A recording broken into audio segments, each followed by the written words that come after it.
नमस्कार दोस्तों, मैं डॉक्टर भुवनेश्वर दीक्षित। आप देख रहे हैं लोकदर्शक। लोकदर्शक में मित्रों, आपका बहुत बहुत स्वागत है। उम्मीद है आप सभी लोग अपने परिवार में कुशल मंगल से होंगे।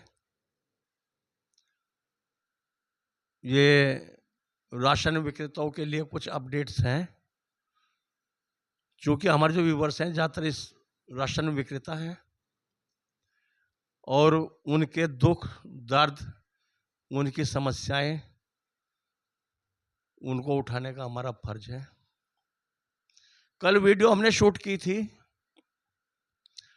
उस वीडियो में जन पोषण केंद्र के बारे में आपको जानकारी दी थी कि केंद्र राशन की दुकानों को जन पोषण केंद्र में बदलने जा रही है। खाद्य एवं रसद मंत्री केंद्र सरकार के प्रहलाद जोशी जी ने 60 दुकानें चिन्हित की हैं 4 प्रदेशों में, और उसमें पायलट प्रोजेक्ट के लिए उनके उद्घाटन भी कर दिए हैं। उसमें आप लोगों को बताया था कि उसमें सभी चीजें बिकेंगी और कोशिश है सरकार की कि इनकी जो इनकम है राशन विक्रेताओं की वो बढ़नी चाहिए। राशन अपने जेब से, सरकार अपने जेब से देना कुछ नहीं चाह रही है,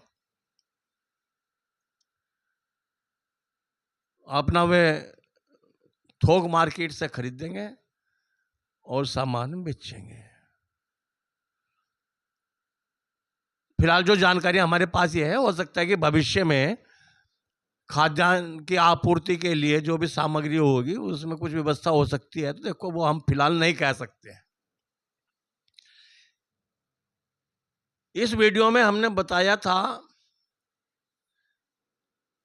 कि पूरे देश में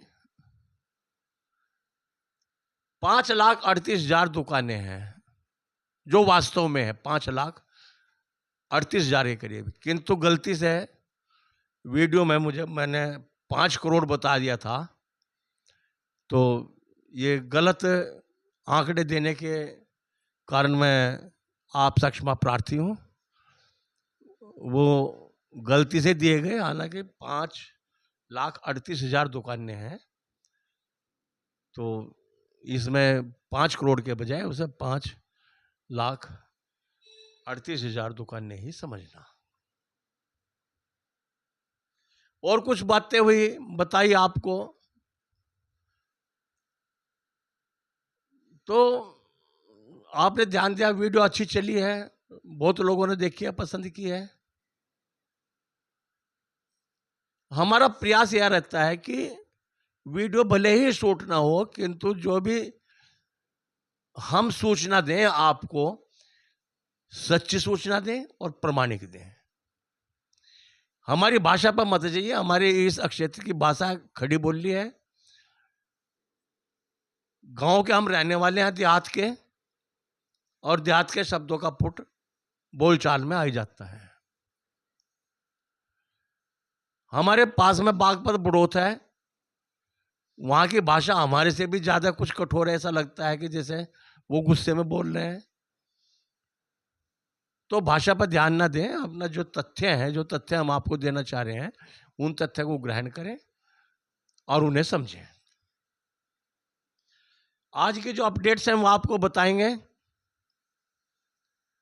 तो तब तक आप अपने चैनल को, ये आपका ही चैनल है, इसे लाइक करें, सब्सक्राइब करें और शेयर करें, और दूसरों तक भी पहुंचाएं, जो जानकारी दूसरों तक भी पहुंच सके। सबसे बड़ी समस्या फिलहाल कोटेदारों के सामने सर्वर की समस्या है। उसे जैसे तैसे झेल रहे हैं। दूसरी समस्या, सबसे बड़ी समस्या, विस्फोट की मशीनों में। पहली बात तो ऐसी है कि चार्ज करते हैं, थोड़ी बहुत ही देर चलती है, आध पौन घंटे, फिर बैटरी डाउन हो जाती है, फिर चार्जर पर लगाओ और चार्जर पर जब लगाते हैं तो मशीनों में विस्फोट हो जाता है, प्रेमचंद धमाका होता है बड़े जोर से। कोटेदार डीलर। वो तो ऊपर वाले की मेहरबानी समझिए कि हमारे किसी विक्रेता को या किसी कार्ड धारक को चोट नहीं लगी। आग लग गई। चार्ज पर यदि ऐसे समय विस्फोट होते हुए किसी कार्ड धारक को चोट लग जाए तो मुकदमा विजन टैंक कंपनी पर नहीं होगा, सीधा कोटेदार पर मुकदमा किया जाएगा। कार्ड धारक कोटेदार को पार्टी बनाएगा। तो इस किस्म की घटिया गुणवत्ता की मशीन ने राशन विक्रेताओं को प्रदान की गई है। अभी बदायूं में एक मशीन फटी है, उससे पहले लगभग 1 दर्जन के करीब मशीनों में विस्फोट हुआ है। मशीन में आग लग गई। अधिकारियों को यदि पता है, सभी को बता दिया गया। प्रेमचंद यूनियनों ने प्रपत्र दे दिए, कोटेदारों ने इकट्ठा होकर प्रदर्शन किए, मशीन ने भी लेकर गए, जिलाधिकारी के पास गए, जिला पूर्ति अधिकारी के पास गए, बची है, बाकी सब आग लग गई। किंतु इसमें कोई सुधार होने वाली बात नहीं है। कोई सुधार नहीं हुआ अब तक। अचानक आग लग गई। इसका विशेष कारण है कि इसमें बहुत ज्यादा भ्रष्टाचार का मामला हुआ है, बहुत मोटा कमीशन खोरी हुई है इन मशीनों में, जब ये खराब गुणवत्ता की मशीन आप लोगों को दी गई है। तो मेरा कहने का मतलब है कि इन मशीनों से आप थोड़ा सा सतर्क रहिए और सीधा लिख कर दे दिए यदि विस्फोट होता है और जान माल की हानि होती है तो कंपनी पे हम मुकदमा दर्ज करेंगे। एफआईआर कर दीजिए सीधा, मुकदमे को और डीएसओ को और जिलाधिकारी को और शासन को पार्टी बना करके। ये मशीनें सरकारी हैं, सरकार की दी हुई है, आपकी खरीदी हुई नहीं है, जिम्मेदार सरकार है। बदायूं का ग्राम है खरतोलिया और ब्लॉक है कादर चौक। वहां पर राशन विक्रेता प्रेमचंद है, उन्होंने कल मशीन चार्जर पर लगाई, बैटरी डाउन थी, थोड़ी देर चली, घंटा आध घंटा चली, फिर उसके बाद चार्जर पर लगाई। चार्जर पर लगाकर 60% दिखा देते हैं, फिर उतारते हैं तो फिर वो डाउन बैटरी 1-2 लाइन दिखाती है, डाउन दिखाती है उसको, फिर चार्जर पर लगाते हैं, विस्फोट हुआ, जबरदस्त धमाका हुआ। बदायूं के कोटेदार इकट्ठे हुए।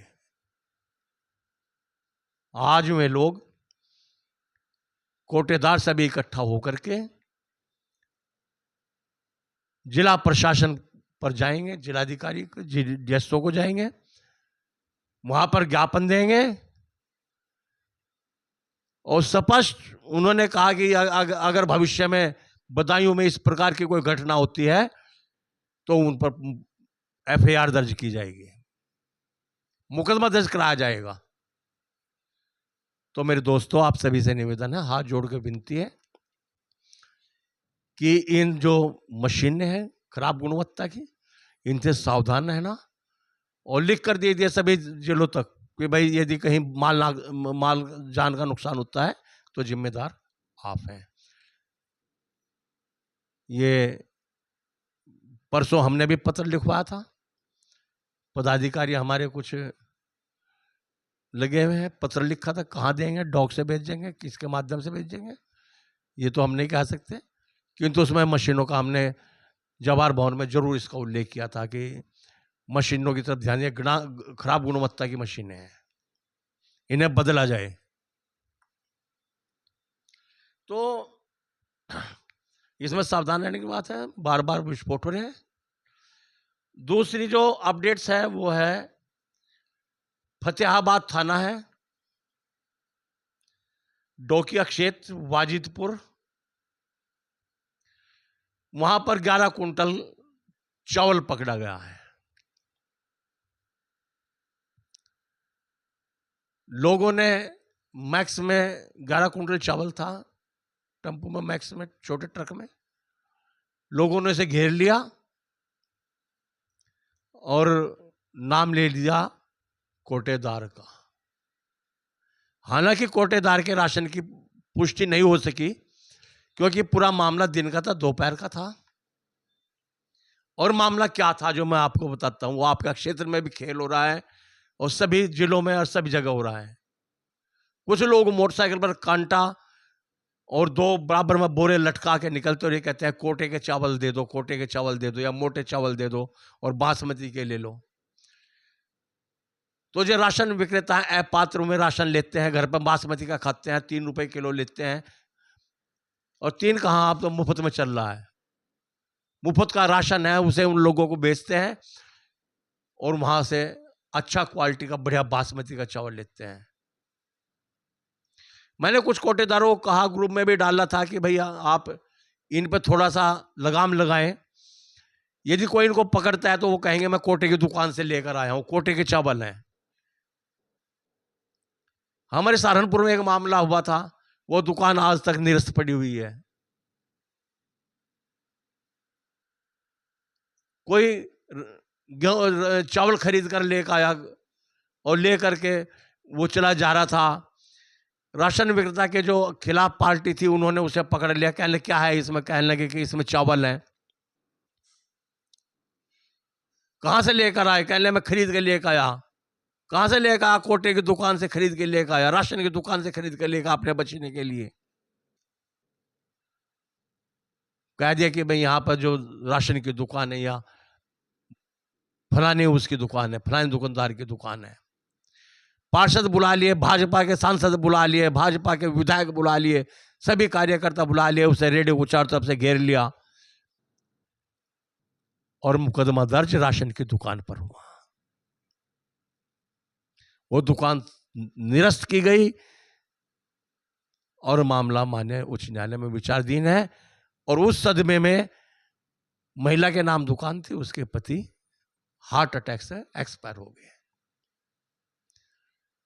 तो हमने राशन विक्रेताओं को कहा कि भाई इन लोगों से सावधान रहिए, तो उल्टे हमें कंट्रोल के भाई तुम पर क्या फर्क पड़ता है, वो अपना कर रहे खा रहे। तो ये चावल भी इसी किस्म का खरीदा हुआ था जो लोगों से, कार्ड धारकों से, ये मोटरसाइकिल पर, टेम्पू पर ये खरीदते हैं, 5-5, 6-6, 10-10 एक जगह स्टोर कर लेते हैं और फिर ये उसे बेचते हैं। तो इसमें खैर राशन विक्रेता बच गया और अज्ञात के खिलाफ मुकदमा दर्ज किया गया कि ये राशन का चावल था, 11 कुंतल 50 किलो। लोगों ने उपजिलाधिकारी को इसकी शिकायत की। अनिल कुमार उपजिलाधिकारी और पूर्ति निरीक्षक पुष्पकांत यादव ने थाने में मुकदमा दर्ज कराया।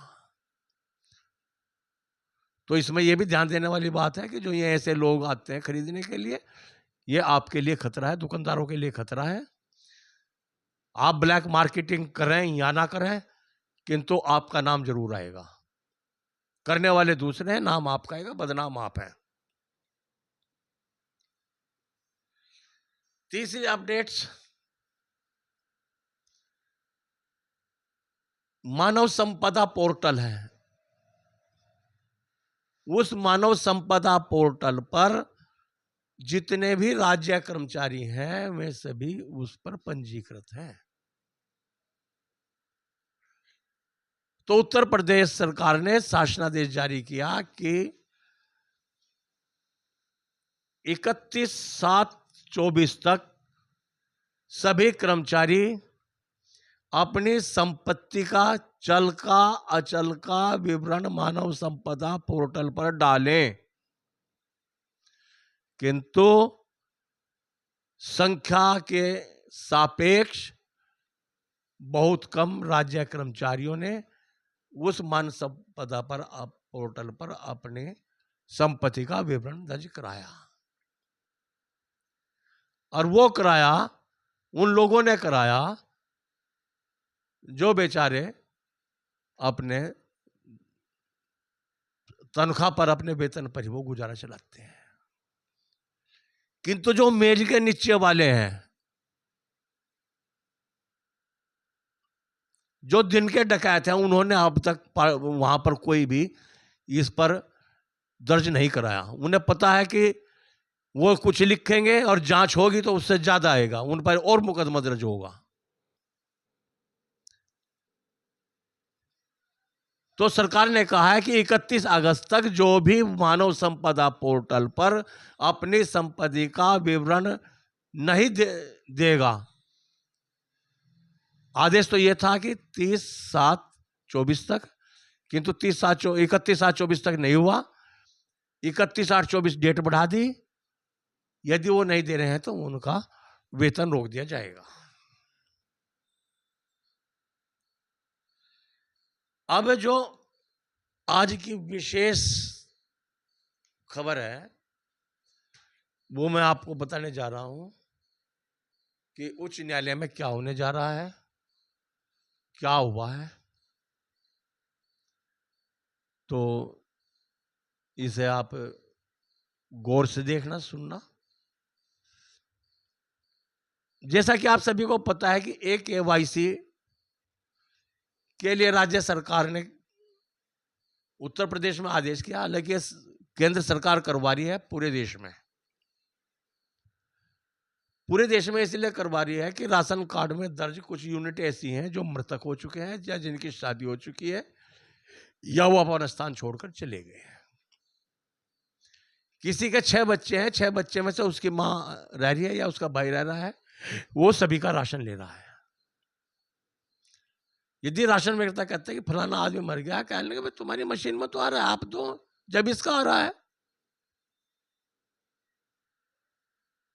तो ऐसे लोगों के सत्यापन के लिए electronics know your customer,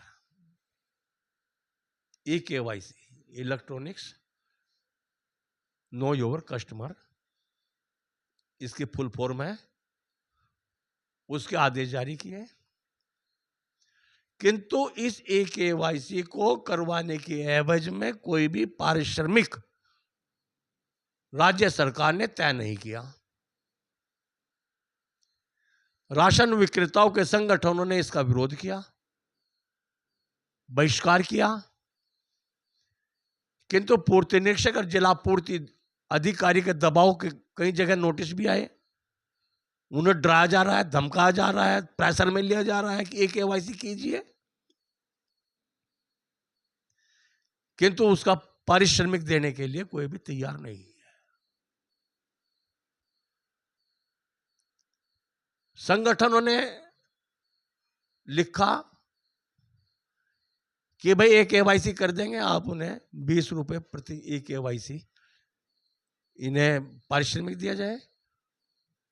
letter ले लिया, ठीक है, हम आगे भेज देंगे, संस्तु के लिए भेज देंगे। संस्तु के वो 2 महीने हो गए, 3 महीने हुआ, संस्तुति आज तक हुई नहीं।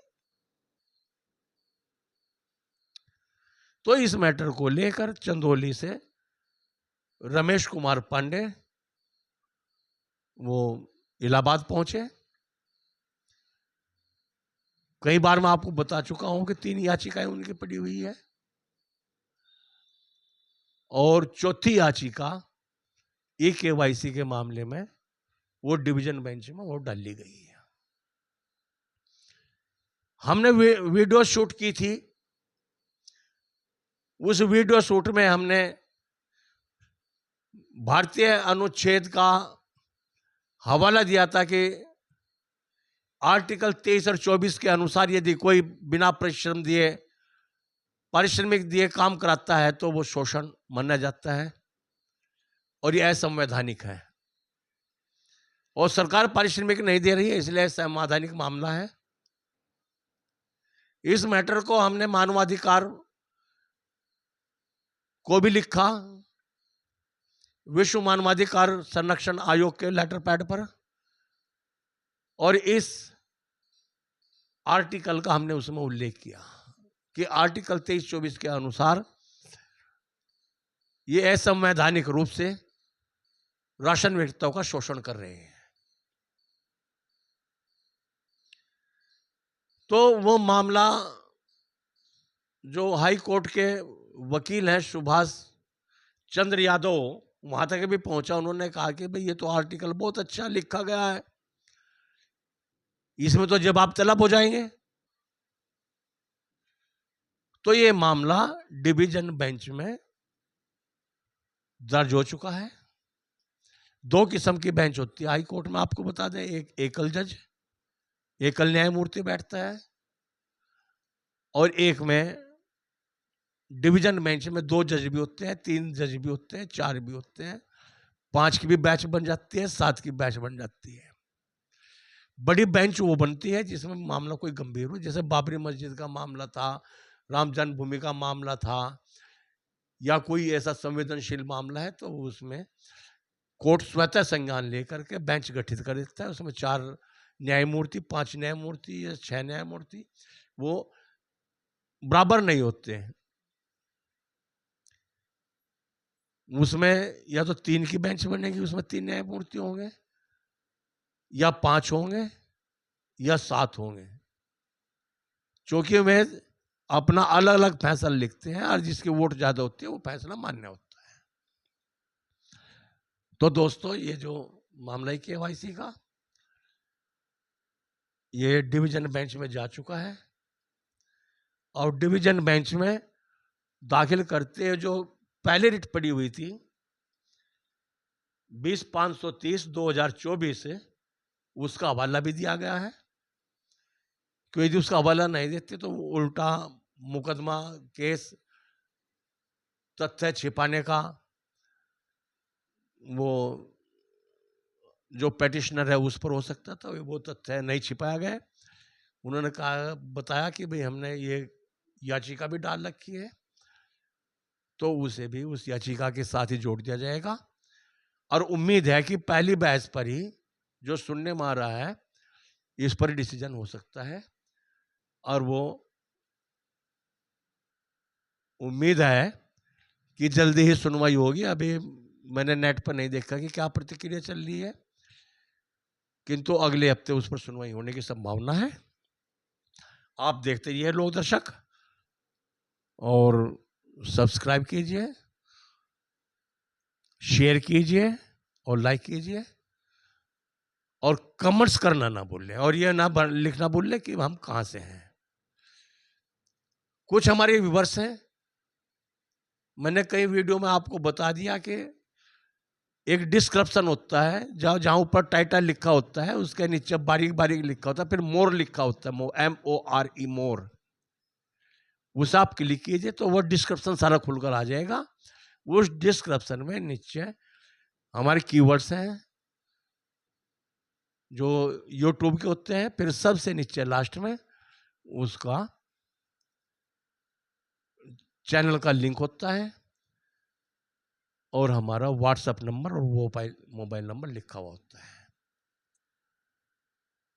कमेंट्स में लोग कहते हैं कि सर अपना मोबाइल नंबर दीजिए, व्हाट्सएप नंबर दीजिए, तो आप डिस्क्रिप्शन से आप इसे उठा सकते हैं, बात कर सकते हैं, मैसेज कर सकते हैं। और सभी का इसमें धन्यवाद, आपने पूरी वीडियो देखने के लिए। और जिन लोगों ने सब्सक्राइब किया उन्हें भी बहुत बहुत धन्यवाद। सब्सक्राइब बढ़ते हुए जा रहे हैं, लोकप्रिय हो रहा है लोक दर्शक आप लोगों में। इसका विशेष कारण है कि हम फिजूल की बात नहीं करते। फिजूल की बात का मतलब यह है कि हम ऐसे नहीं खबर देते कि जो गुमराह करने वाली हो। मैं नाम नहीं लूंगा, फिर बाद में वो आएगी कुछ यूट्यूबर ऐसा कर रहे हैं कि लिखते कुछ है, अंदर मैटर कुछ होता है। हम जो लिखेंगे वही मैटर होगा और वही बात बताएंगे, साफ बताएंगे, और नहीं हमारे पास होगा तो हम आगे नहीं बताएंगे। देखने के लिए बहुत बहुत धन्यवाद। अब पुनः अगली वीडियो में मिलेंगे। नमस्कार, जय हिंद।